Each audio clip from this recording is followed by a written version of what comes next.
Me llamo Luis y tengo 38 años. Fui policía municipal casi 10 años antes de acabar de guardia de seguridad nocturno en un edificio de oficinas. No era el futuro que imaginaba, pero era lo que había para mantener a mi esposa y a mi hijo.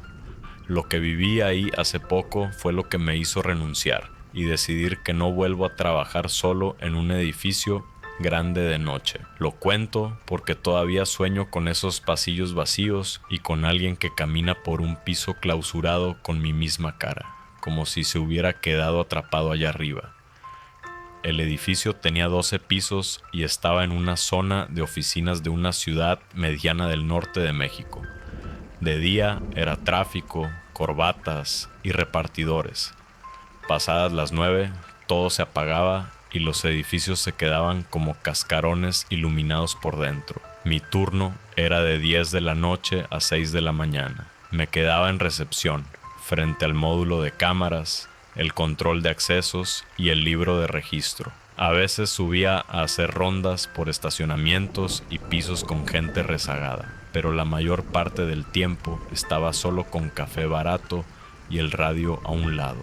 Dejé la policía porque mi jefe directo estaba metido con gente que no debía y yo ya tenía un hijo en camino. Preferí salirme antes de que me arrastraran con él. El trabajo de guardia paga poco, pero pensé que al menos sería más tranquilo. En teoría, en la práctica, el miedo nunca se va. Miedo a que entre un loco armado, a que algún grupo use el estacionamiento para algo feo, a que pase algo grave y seas tú solo, con una pistola vieja, un chaleco gastado y un radio que a veces pierde señal.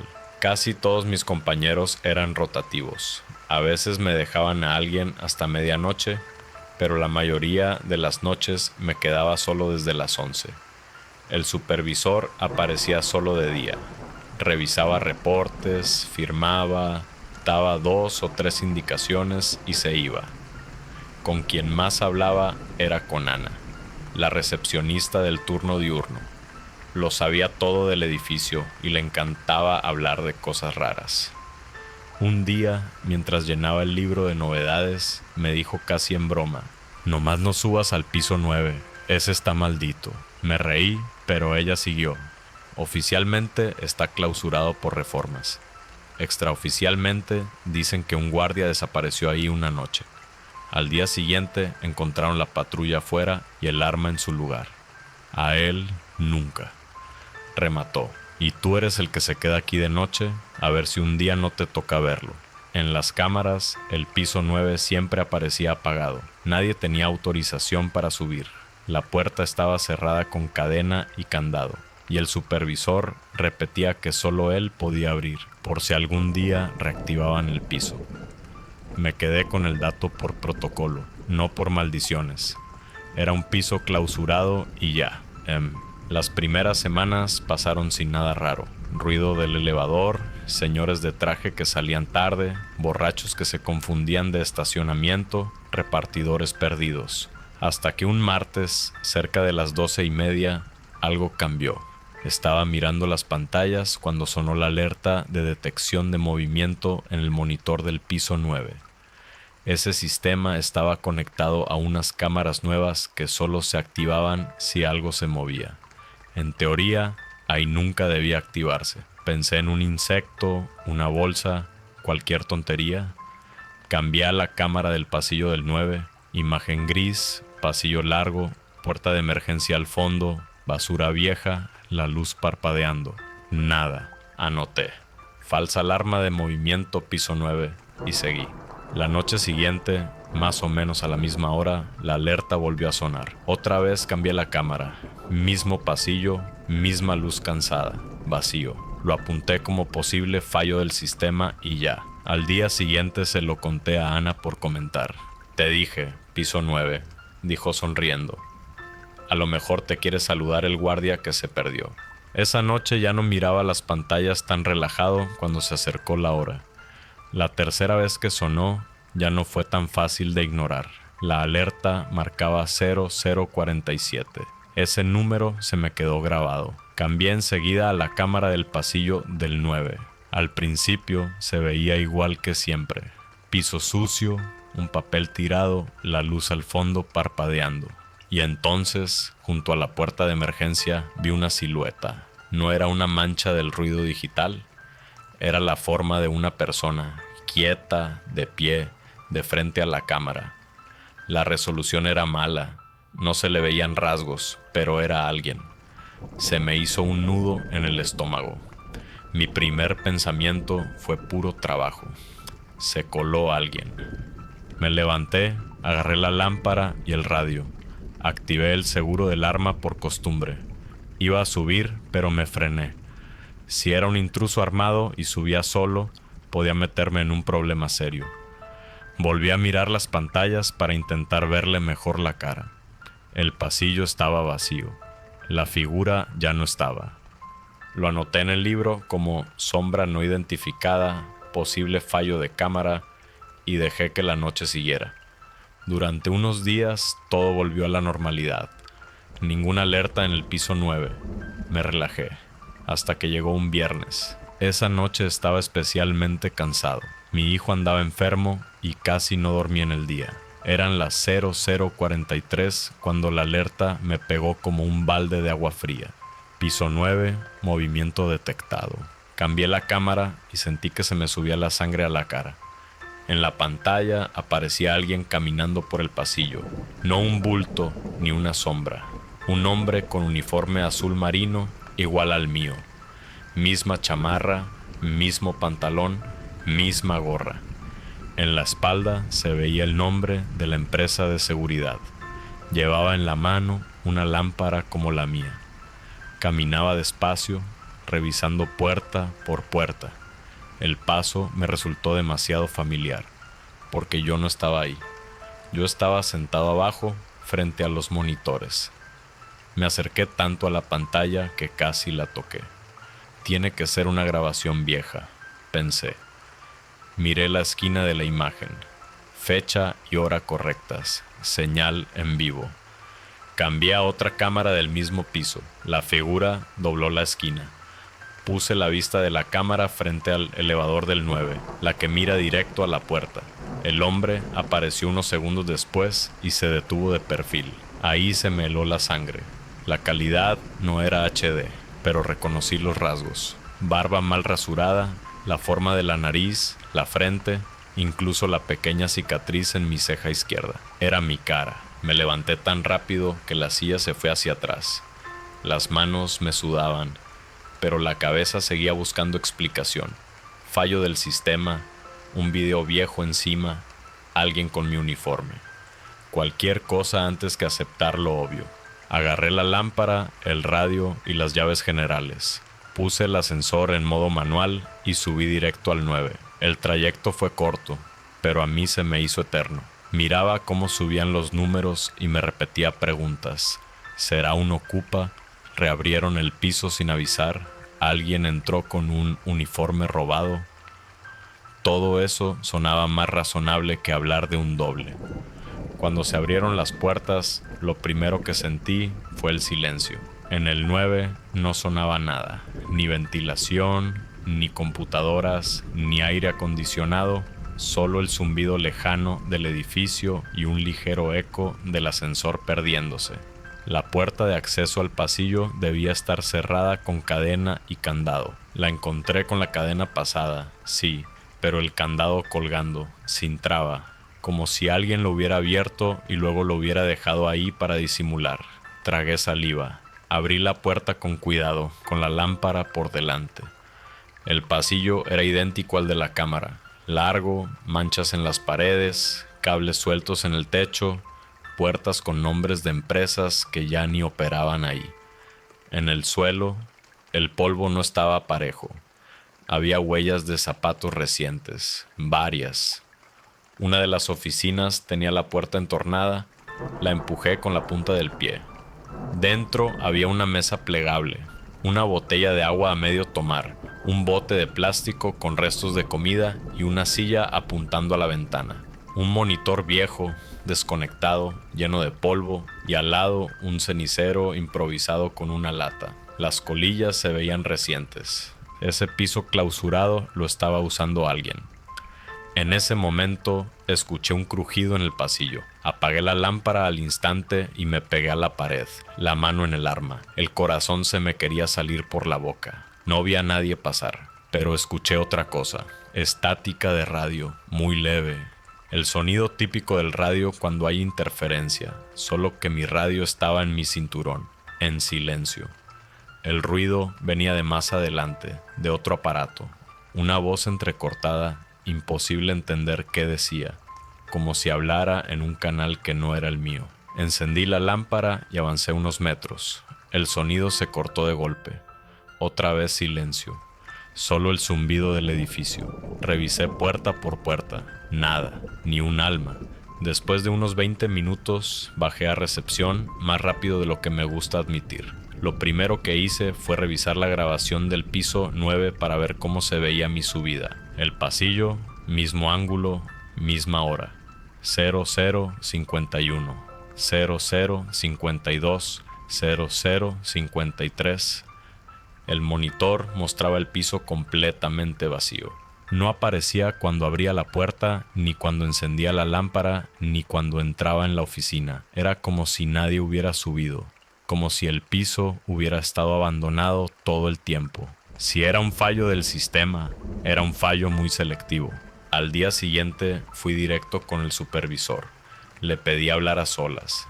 Le conté lo de las alertas de movimiento, que había visto a otro guardia en el piso 9, que la puerta estaba mal cerrada, que adentro había una mesa, restos de comida, colillas.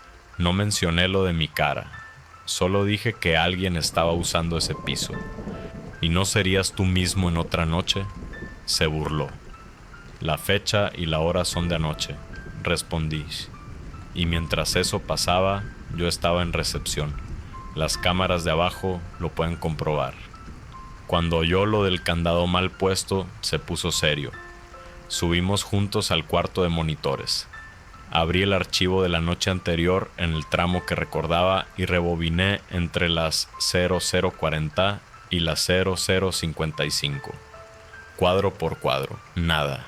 El pasillo aparecía vacío todo el tiempo. Ni figura, ni puerta moviéndose, ni mi subida. En el registro del sistema ni siquiera salían las alertas de movimiento. Aquí no hay nada, Luis, dijo al final.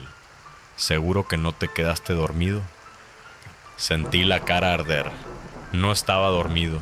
Ese piso lo está usando alguien. La puerta estaba abierta y había cosas adentro. Eso sí es real. Suspiró, me dio una palmadita al hombro. Lo de la puerta es grave, eso sí. Voy a cambiar el candado y dejar un reporte.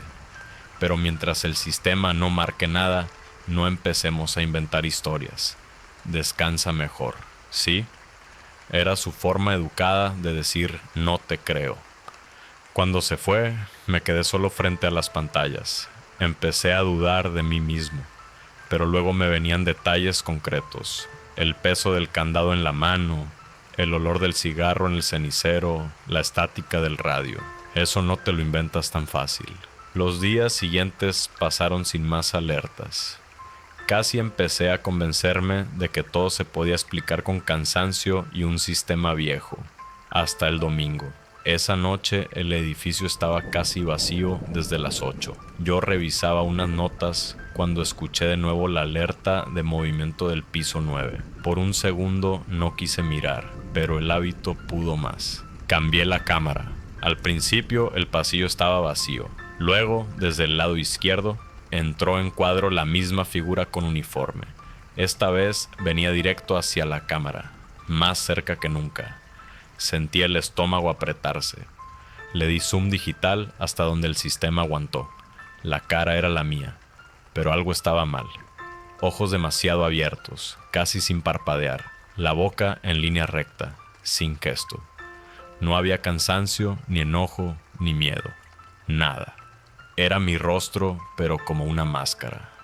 Me vi levantar la lámpara hacia la cámara, igual que en una ronda.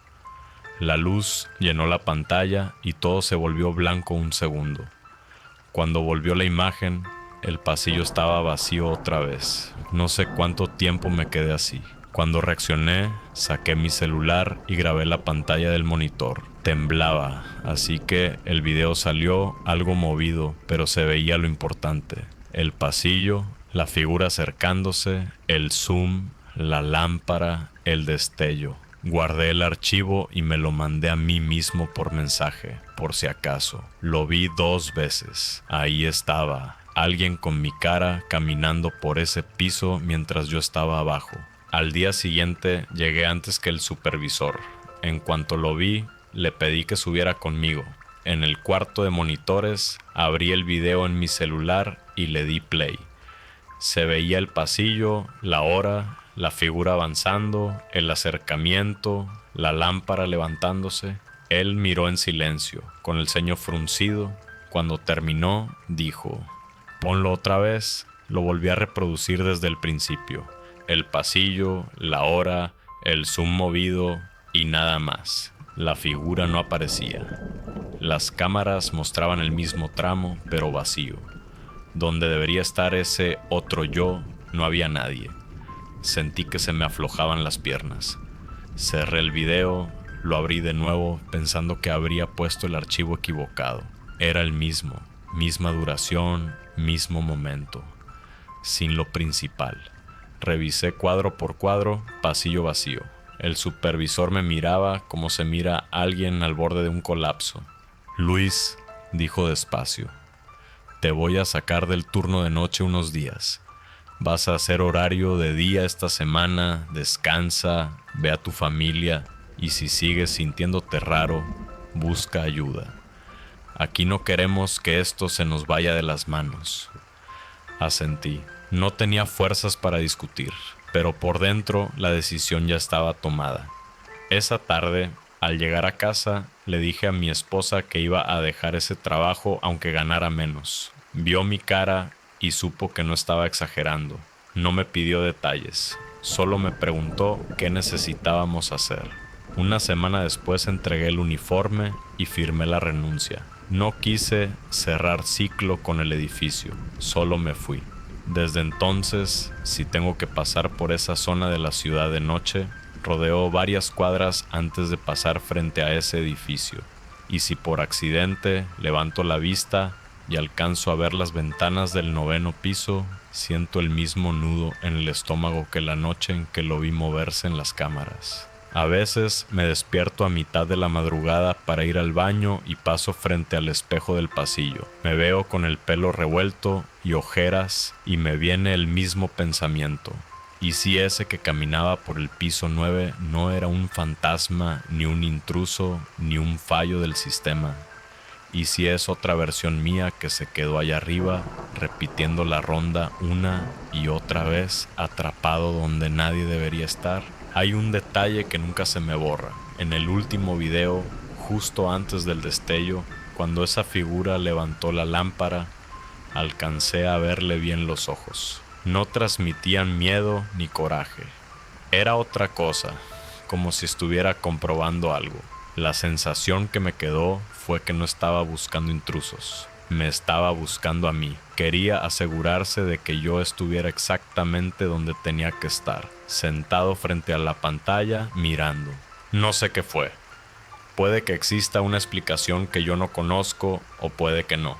Lo único que tengo claro es esto. Si alguna vez te toca cuidar un edificio solo en la madrugada y te dicen que cierto piso está clausurado, no confíes demasiado en el letrero. Y si en las cámaras aparece alguien con tu misma ropa, tu misma forma de caminar y una cara que podrías jurar que es la tuya, piénsalo 2 veces antes de subir solo a comprobar. A veces lo peor no es lo que encuentras allá arriba, sino lo que deja de aparecer en las grabaciones después.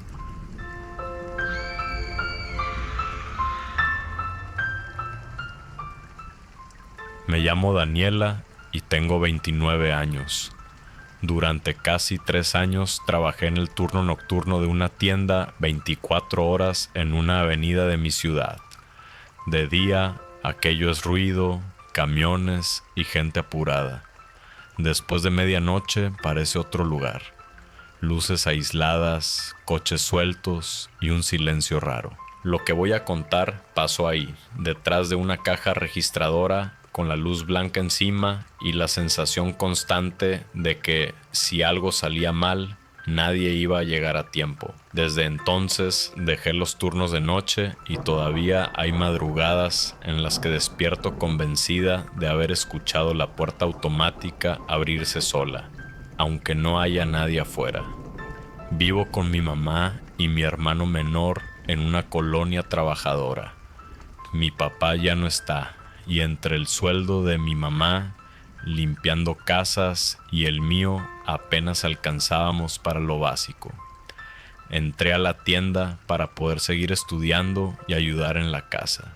Al principio me ponían turnos mezclados, pero luego me ofrecieron la noche con un pequeño aumento. Nadie quería ese horario. Asaltos, borrachos, drogados, gente impredecible. Yo pensé que con cámaras, botón de pánico y protocolo sería soportable. No imaginé que lo que más me iba a perseguir no tendría que ver con un arma apuntándome a la cara. Mi horario era de 10 de la noche a 6 de la mañana. Casi siempre empezaba acompañada. Un compañero se quedaba hasta la 1 o 2 y después me quedaba sola con la televisión, las cámaras y el zumbido de los refrigeradores. Mi miedo era simple, que entrara alguien drogado o armado al que le diera igual si yo cooperaba o no, y el momento de salir al amanecer, con la calle medio oscura y esquinas donde no pasa nadie. A veces un chofer de app o un taxista me esperaba que subiera al camión, pero no siempre coincidía. El supervisor aparecía por la tarde.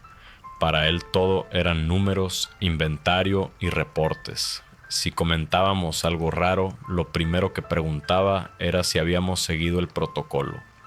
Tenía claro que si decía creo que vi algo que no encaja, lo más probable era que pensaran que estaba estresada o exagerando.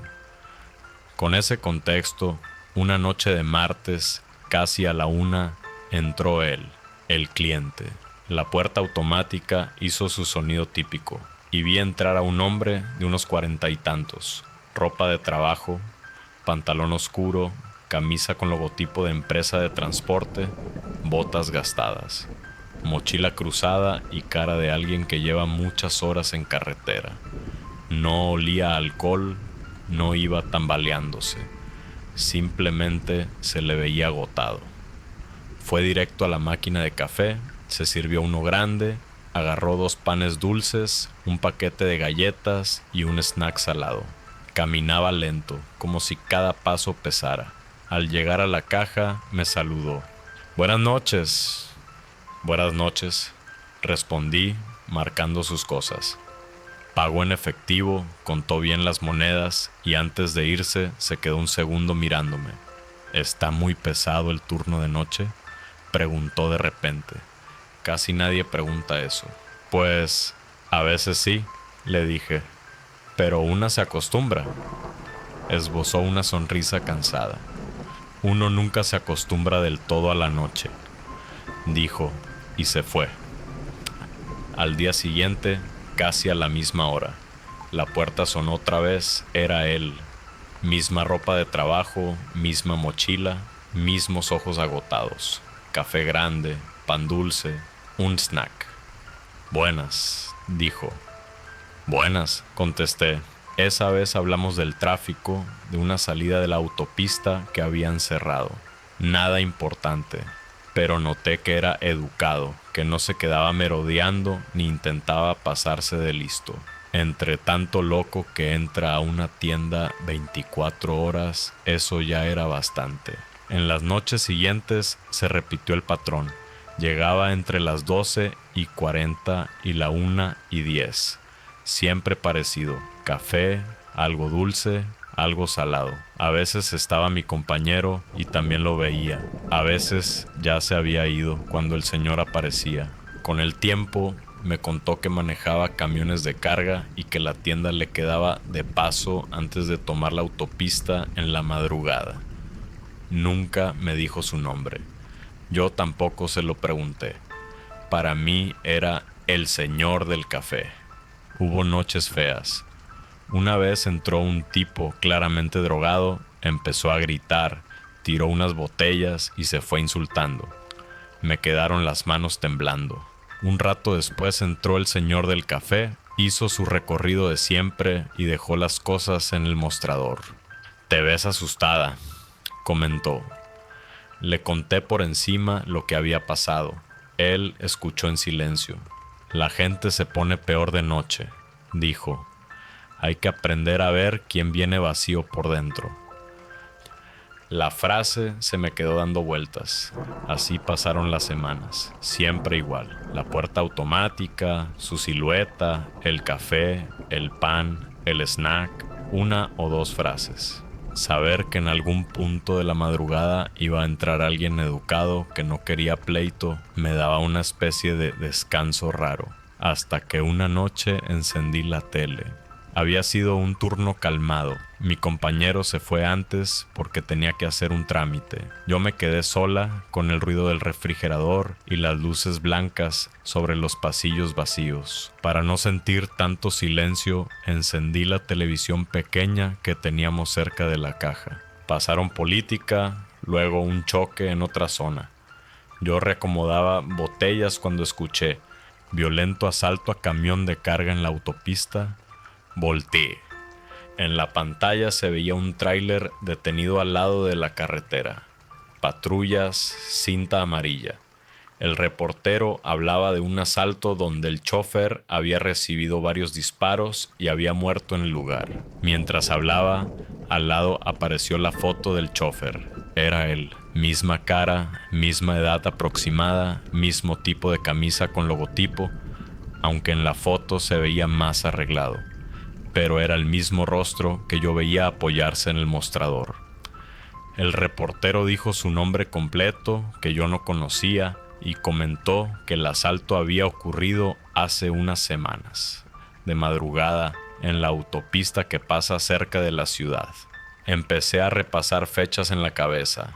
Él llevaba viniendo a la tienda más o menos ese tiempo. Podía recordar varias noches después de la fecha que aparecía en la pantalla en las que entró. Sirvió café, pagó, me dijo «Buenas noches». Apagué la tele de golpe. Me quedé mirando mi reflejo en la pantalla negra. El corazón me latía fuerte. Me repetí que podía ser coincidencia, que hay muchos hombres de esa edad con esa ropa, que mi cabeza podía estar mezclando caras. Fui a la bodega, tomé agua, respiré hondo. «Es tu imaginación», me dije. «Es solo un parecido». Volví a la caja, miré la hora en la registradora, 12:52, justo la hora en que él solía entrar. La avenida afuera estaba casi vacía.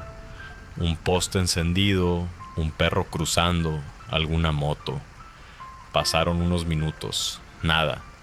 Empecé a pensar que todo quedaría en esa incomodidad hasta que escuché el bip y el motor. La puerta automática se abrió. Entró él, igual que siempre. Misma ropa de trabajo, misma mochila, misma cara cansada. Esta vez la que había cambiado era yo. Sentí que la sangre se me iba de la cara, pero por fuera seguía en modo cajera. Fue a la máquina de café, se sirvió uno grande, agarró un pan y el mismo snack. Sus movimientos no tenían nada raro. Dejó las cosas en el mostrador. Pasé los productos con las manos temblorosas. «Buenas noches», dijo como siempre. «Bu». «Buenas», respondí. «Te ves pálida», comentó. «¿Todo bien?» Pensé en decirle que lo había visto en las noticias, en preguntarle si tenía un hermano. Al final solo dije, «Estoy un poco cansada, nada más». Asintió despacio, como si entendiera algo que yo no estaba diciendo. Pagó, tomó el café. Antes de irse, se detuvo un segundo más. «No te quedes pensando tanto en lo que ves en la tele», dijo, sin que yo hubiera mencionado la televisión. «A veces lo que pasa ahí está más muerto que lo que anda por aquí». No supe qué responder. Él salió. La puerta se cerró y la tienda volvió a quedarse con el ruido del refrigerador. En cuanto pude, revisé las cámaras. Rebobiné la grabación. Ahí estaba, la puerta abriéndose, él entrando, caminando, preparando el café, pagando, saliendo. No era solo cosa de mi cabeza, al menos el sistema también lo registraba. No llamé al supervisor. ¿Cómo le explicas algo así por teléfono? Dejé todo en el reporte normal. Los días siguientes se volvieron obsesivos. Cuando llegaba a casa, en vez de dormir, repasaba mentalmente noches y fechas. Empecé a guardar discretamente los tickets de sus compras. Después de atenderlo, apartaba el recibo superior y le tomaba una foto con el celular. Hora, caja, folio. Con el tiempo tenía una colección de pruebas de que alguien con esa rutina exacta compraba lo mismo, a la misma hora, después de la fecha del asalto. Una tarde, mientras el supervisor revisaba inventario, le pregunté: ¿las cámaras de la caja guardan bien todo lo de madrugada? Mientras no se llene el disco, sí, dijo. Se hace respaldo automático cuando hay movimiento. Por nada. Solo quería saber. No quise darle más datos. No quería que empezara a preguntar cosas que yo misma no podía explicar. Seguí aguantando noches. Cada vez que se acercaba la 1, el corazón se me aceleraba. Él seguía entrando con su café, su pan, su snack, sus frases cortas. Yo cada vez hablaba menos. Una noche de lluvia fuerte, casi no entró nadie. La avenida estaba vacía y brillante por el agua. Pensé que quizás esa vez él no aparecería. A las 12:58 la puerta sonó. Entró con el cabello chorreando, pegado a la frente, pero la ropa casi seca. Caminó directo a la caja, sin mirar la máquina de café. La lluvia hace que uno piense demasiado, ¿verdad, Daniela?, dijo. Sentí un frío distinto. Nunca le había dicho mi nombre. Sí lo llevaba en el gafete, pero él nunca lo había mencionado, y no sonó como alguien que lee un plástico por primera vez. ¿Cómo sabe? Empecé. Señaló mi pecho donde estaba el gafete, pero su dedo quedó un poco más arriba. Lo traes escrito, dijo, y te he visto irte varias veces. Sé dónde te bajas, sé qué camión tomas. Uno se aprende los caminos de la gente que ve seguido. Ahí el miedo cambió de forma. Dejó de ser estaré hablando con un muerto y se convirtió en esta persona sabe demasiado de mí. Ya no era solo una duda rara, era peligro real. Cuando se fue, llamé a mi mamá antes de salir. Le pedí que me esperara en la parada del camión. No quise ir sola. Le conté solo que había un cliente que me incomodaba y sabía mi ruta. Me dijo que hablara con el supervisor. Al día siguiente lo hice. Hay un señor que viene todas las noches, le dije. Sabe dónde me bajo, me hace comentarios raros, me incomoda. ¿Te ha tocado?, preguntó. No. ¿Te ha amenazado? No, pero... Entonces, por ahora es un cliente frecuente. Cortó. Si quieres, revisamos cámaras. Pero no exageres, Daniela. Ya sabes cómo está la situación. No podemos hacer escándalo por todo lo que diga un cliente. Salí de esa plática con más miedo y con la sensación de estar sola con el problema. Decidí que, si pasaba algo más, iba a dejar el trabajo aunque nos apretáramos en casa.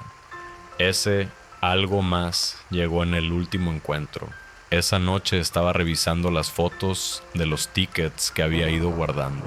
Sumaba fechas, comparaba mentalmente la del noticiero con las compras posteriores. En el fondo ya sabía la respuesta, pero seguía intentando encontrar una falla. Eran casi la 1 y la calle estaba vacía cuando sonó la puerta. No tuve que mirar para saber que era él. Guardé el celular en el cajón y levanté la vista. Venía directo a la caja, sin café ni productos. La expresión también era otra. Ya no era solo cansancio, se le veía más presente. Hoy no quieres café, dije, intentando sonar normal. Hoy no vine por eso, contestó. Se apoyó un poco en el mostrador. Has estado revisando mucho las cámaras, ¿verdad? dijo. Me quedé helada. Yo revisaba las cámaras cuando la tienda estaba vacía. No sé de qué habla, alcancé a decir. Sonrió sin calidez. ¿Has estado anotando fechas, guardando tickets? Siguió. ¿Quieres saber si de verdad estoy aquí o si estás sola hablando con el aire? Miré alrededor.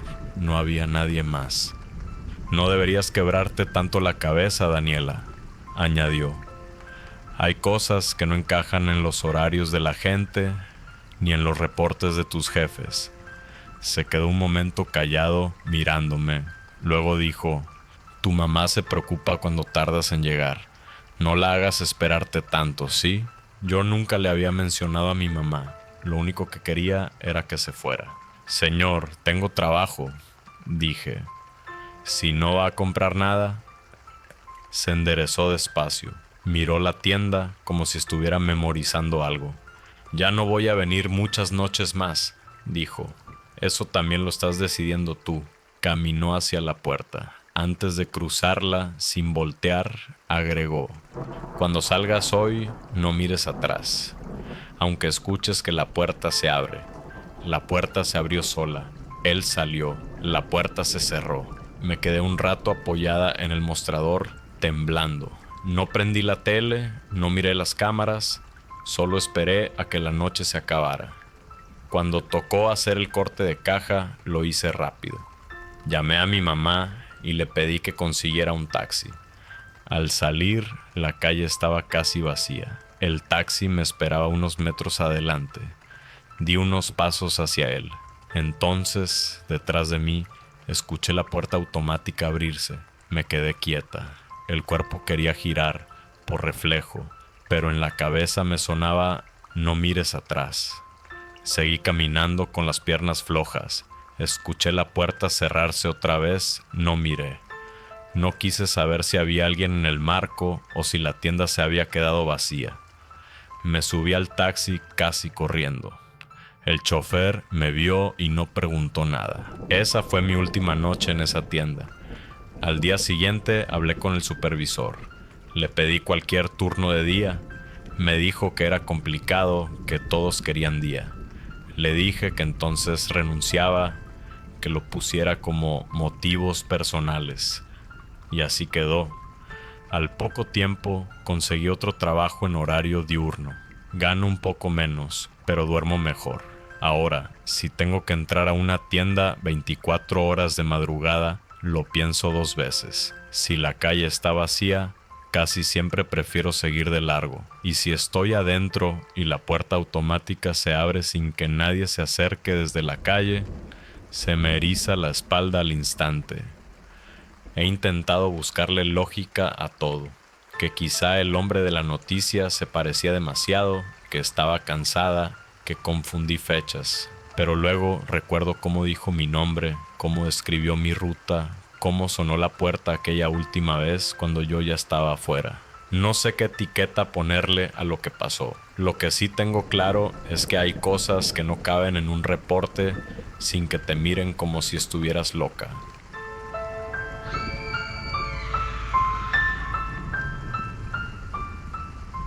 Me llamo Marisa y tengo 47 años.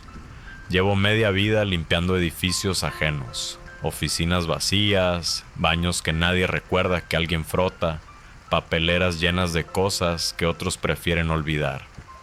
Siempre pensé que lo peor que me podía pasar era un resbalón o un susto con un ladrón.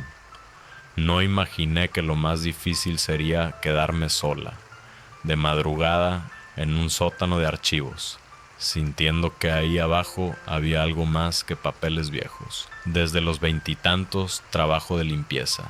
Pasé por colegios, comunidades de vecinos, alguna fábrica. Hace unos años conseguí lo que para mí era casi un premio. Plaza en un edificio institucional grande de la ciudad. No diré cuál, pero se lo puede imaginar. Columnas en la entrada, escaleras anchas, gente entrando con carpetas bajo el brazo. Ahí se trataban juicios, denuncias, papeles de esos que te cambian la vida para bien o para mal. El sueldo era decente, contrato fijo, seguridad social. El precio era el horario. Entrábamos cuando casi todos se iban. De día el edificio era ruido, colas, funcionarios. De noche se quedaba como una carcasa iluminada por luces de emergencia. Mi turno era de 6 de la tarde a 11. Éramos 3 mujeres y 2 hombres, cada uno con sus plantas. La supervisora, Carmen, organizaba los turnos y luego se iba. Mi hijo, que ya es mayor, nunca estuvo tranquilo con mi horario.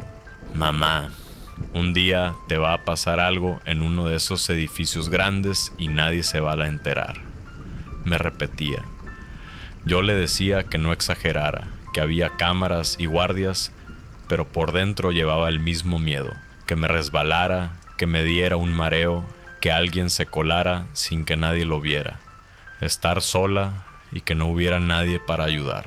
Con el tiempo, una se entera de cosas. Los funcionarios hablan, los guardias comentan. Yo no toco expedientes, pero sabía que ahí se habían visto casos feos, abusos, corrupción, pleitos familiares de esos que salen en las noticias. De día, todo eso son sellos, gritos en pasillos, timbres. De noche, cuando solo escuchas el eco de tus pasos, te preguntas qué se queda pegado en un sitio donde se han leído tantas miserias. Un día Carmen nos reunió en el vestuario. Tenía una hoja en la mano y cara de traigo lío. Necesitamos que alguien cubra también el sótano de archivos por la noche, dijo. Pagará un extra, es bajar, pasar fregona, quitar polvo, una persona sola, con llave. No es peligroso, está todo cerrado. El sótano era ese lugar del que todo el mundo hablaba, pero casi nadie quería bajar. Estanterías llenas de cajas con años escritos a rotulador, muebles viejos, cosas que no se tiraban por si acaso. Las compañeras empezaron a poner pegas, niños, buses, horarios. Yo también tenía mis motivos, pero en casa el dinero nunca sobraba.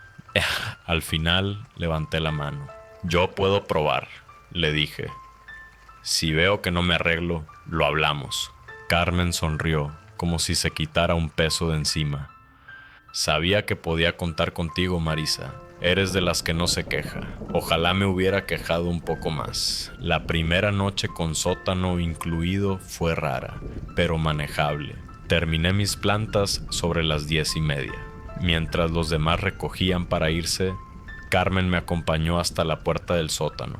Una puerta pesada, escalera de cemento, luz amarilla al fondo y un cartel de archivo, acceso restringido. La llave es esta, me dijo, señalando una del llavero azul. Bajas, pasas la fregona por el pasillo principal, quitas un poco de polvo en las zonas de paso y listo. No hace falta que muevas cajas. Y muy importante, no toques expedientes. Hay documentación sensible. El tono dejaba claro que no era solo por cuidado, sino porque no conviene meterse. Bajé detrás de ella. El aire ahí abajo era distinto, más frío, más quieto. Estanterías metálicas hasta el techo, cajas de cartón marcadas con fechas, pasillos estrechos y, al fondo, una zona con mesas para revisar papeles. Carmen me enseñó el cuadro eléctrico. Esta es la luz general del sótano. No te quedes sin luz aquí, ¿vale? Y si oyes algo, serán caños o la ventilación.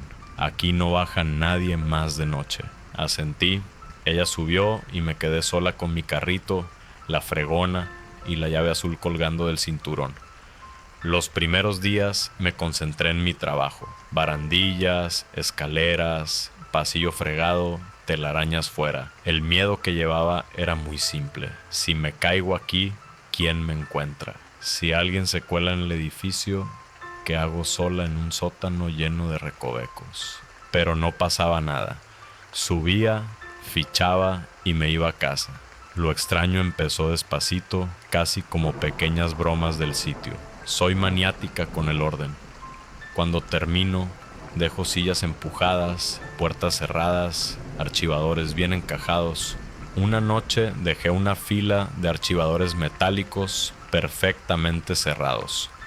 Me fijé porque algunos se resisten y hay que empujar fuerte hasta que encajan. Al día siguiente, al bajar, vi que 2 archivadores del fondo estaban entreabiertos, unos centímetros nada más, como si alguien hubiera sacado algo de prisa y lo hubiera dejado así. Pensé que algún funcionario habría bajado durante el día. Cerré y seguí, sin darle mucha vuelta, pero empezó a repetirse. Otra noche, una carpeta abierta sobre la mesa, hojas esparcidas como si alguien se hubiera levantado a medias. Yo recordaba haber dejado esa superficie vacía. Me acerqué un poco y alcancé a leer el encabezado. Un caso de malos tratos y desaparición de pruebas de hacía años. Sentí que no me correspondía estar leyendo eso. Cerré la carpeta, la puse en una pila y seguí con lo mío, pero con una incomodidad distinta. Unos días después vi algo que ya no era solo desorden. En uno de los pasillos más antiguos, al barrer, noté unos restos en el suelo. Cera pegada formando pequeños círculos y una mancha de ceniza junto a la pared. Me agaché. Era cera de vela. Alguien había encendido velas ahí abajo, en medio de papel y cartón. Me dio susto e indignación. Un fuego ahí y no lo contamos. Al día siguiente se lo conté a Carmen. En el archivo encontré cera de velas en el suelo y ceniza, como si hubieran estado encendiendo cosas ahí, al fondo. Frunció el ceño, pero más por el riesgo de incendio que por otra cosa. Seguro han bajado funcionarios a celebrar cualquier tontería, despedidas o vete tú a saber, dijo. No sería la primera vez que hacen cosas que no deben. Pero con todo eso de papel, insistí. Anótalo en el parte y ya, me cortó. Yo no voy a ir a preguntar quién hace ritualitos ahí abajo. Eso es buscarse problemas con los de arriba. Tú limpia y listo. Ahí entendí que no era que no me creyera, era que prefería no mirar demasiado. Desde entonces, cada vez que bajaba sentía el lugar distinto. Entre estanterías empecé a ver marcas en el suelo que antes no estaban. Formas casi circulares, como si hubieran arrastrado algo girando o si varias personas se hubieran parado en círculo en el mismo punto muchas veces. Nada muy marcado, pero yo conocía ese suelo. Algunas noches, mientras pasaba la fregona, tenía la impresión de que mis pasos no eran los únicos.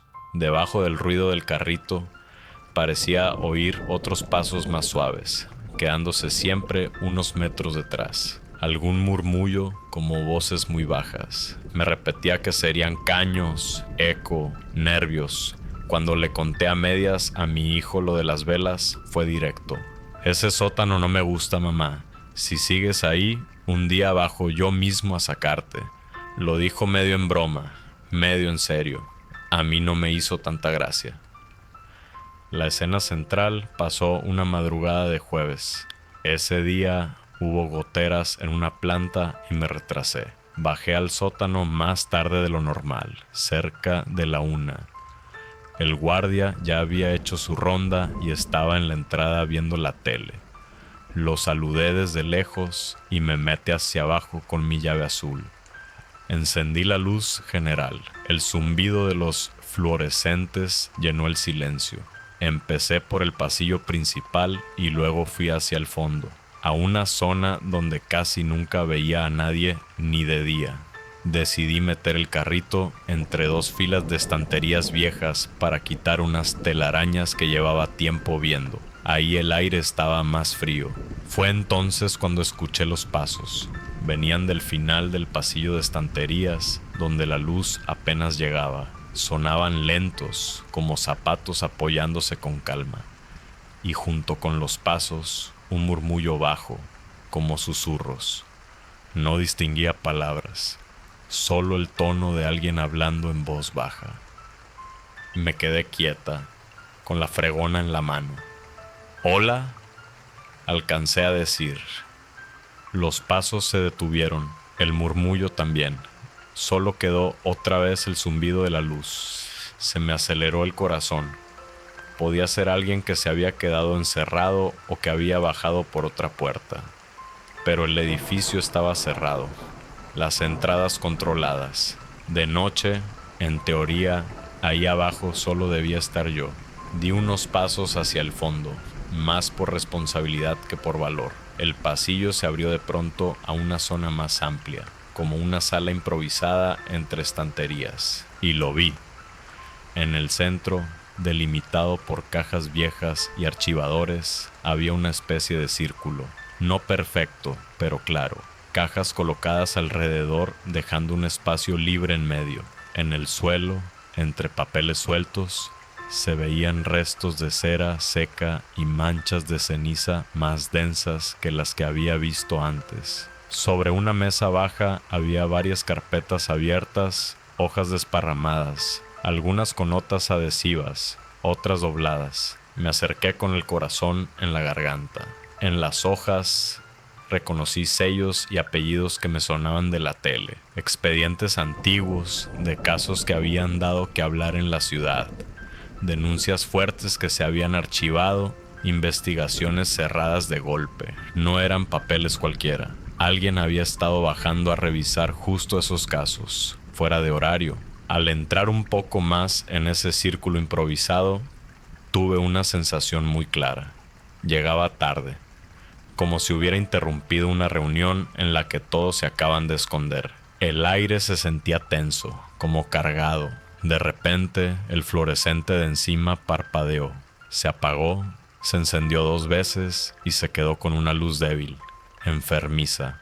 Miré de reojo la puerta metálica de un armario que tenía al lado. En el reflejo vi mi silueta y, por un segundo, otra sombra justo detrás, más alta, pegada a mi espalda, inclinada como si estuviera mirando por encima de mi hombro lo mismo que yo. Me giré tan rápido que casi tiro el cubo. No había nadie. Solo el carrito, las cajas, las carpetas abiertas, el suelo con esas marcas circulares más profundas ahí en medio, como si hubieran girado encima muchas veces. El miedo que sentí no fue solo "esto es raro". Fue la sensación física de tener a alguien respirando detrás de ti, aunque no veas a nadie. Y una idea absurda pero muy fuerte, que allí abajo había alguien trabajando esos expedientes igual que yo trabajaba con la fregona, como si el edificio, por alguna razón, no quisiera soltar del todo esos casos. Recogí como pude las hojas, sin leer demasiado, las puse en la mesa, fuera del suelo, no toqué la cera. Salí de esa zona casi sin respirar, empujando el carrito con más fuerza de la necesaria. En cuanto subí, fui a buscar a Carmen. Estaba en el vestuario revisando horarios. "Carmen, abajo", empecé, con la voz rara. "¿Qué ha pasado?", preguntó. Al verme la cara, le conté lo principal. Las velas, la ceniza, el círculo hecho con cajas, las carpetas abiertas, que había oído pasos y susurros. No le hablé del reflejo, porque me oía a mí misma y sonaba demasiado. Carmen escuchó todo en silencio, con la mandíbula apretada. "Mira, Marisa", dijo al final, "ese archivo es un nido de cosas que mejor ni remover. Si hay alguien bajando a hacer lo que no debe, no quiero saber quién es. Yo solo llevo la limpieza. Si hago un informe con velas y expedientes de casos gordos, ese informe desaparece y la bronca me cae a mí por hablar de más". "Pero es peligroso", insistí. "¿Un fuego ahí abajo?", asintió, bajando un poco la voz. "Lo sé. Hablaré con el guardia para que esté más atento, pero no voy a ir a preguntarle a ningún jefe si está jugando con velas entre papeles viejos. Ese tipo de cosas trae problemas, y no precisamente para ellos. No era falta de fe, era miedo a mirar demasiado". Al guardia le mencioné por encima lo que pasaba abajo. Su respuesta fue corta: "Aquí por las noches se oyen cosas, señora. Mejor no les haga mucho caso".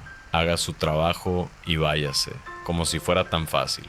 Desde entonces, casi todas las noches pasaba algo con la luz del fondo. Yo bajaba, encendía la general y todo parecía normal, hasta que me acercaba a la zona del círculo. En cuanto entraba por ese pasillo, el fluorescente empezaba a parpadear.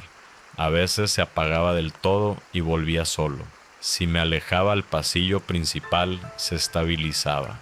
Empecé a dejar esa parte para el final o a pasarla por encima, lo justo. Una noche, fregando cerca de las estanterías, sentí otra vez el cambio en el aire detrás de mí, como si alguien se hubiera colocado a mi espalda. Miré el reflejo en la puerta metálica de un armario. Me vi a mí. Y detrás, por un segundo, la sombra más alta que ya había visto, como si alguien se asomara sobre mi hombro. Me di la vuelta, nada. Pasillo vacío. Esa vez, al llegar a casa, me derrumbé en la cocina.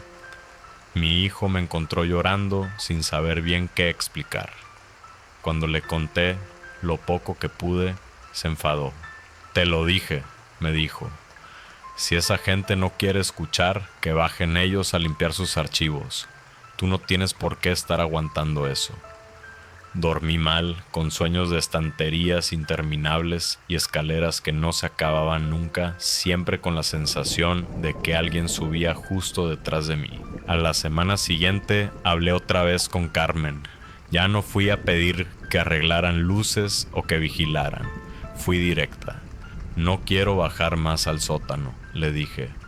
«Me mareo, me da ansiedad, siento cosas raras. Ponme más trabajo arriba, recórtame horas, lo que sea, pero no me mandes ahí abajo sola». Ella me miró un buen rato. «No es tan sencillo, Marisa», respondió. «Nadie quiere ese turno. Y si pongo en un papel que ves cosas, ya sabes lo que van a decir. Que estás nerviosa, que no duermes bien, que exageras.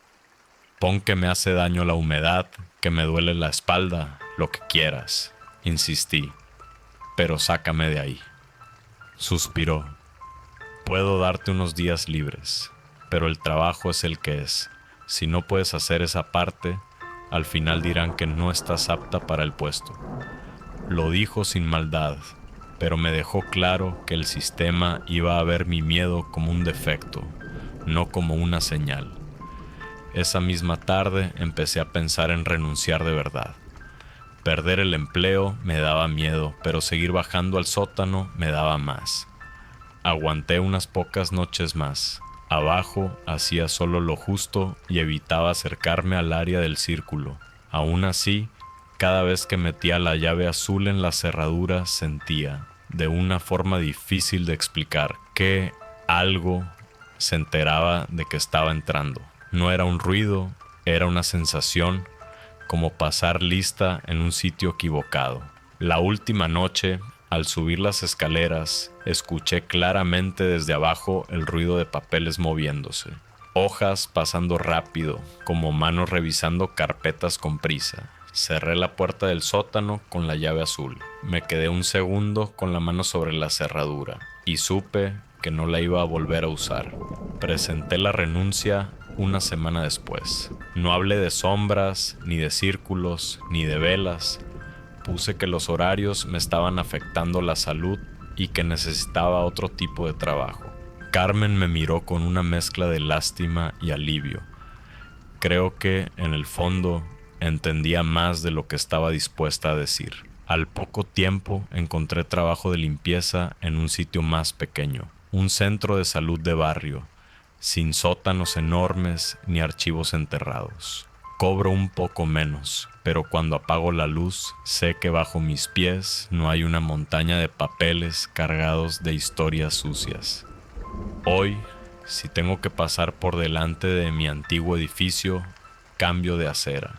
No es una forma de hablar, lo hago de verdad.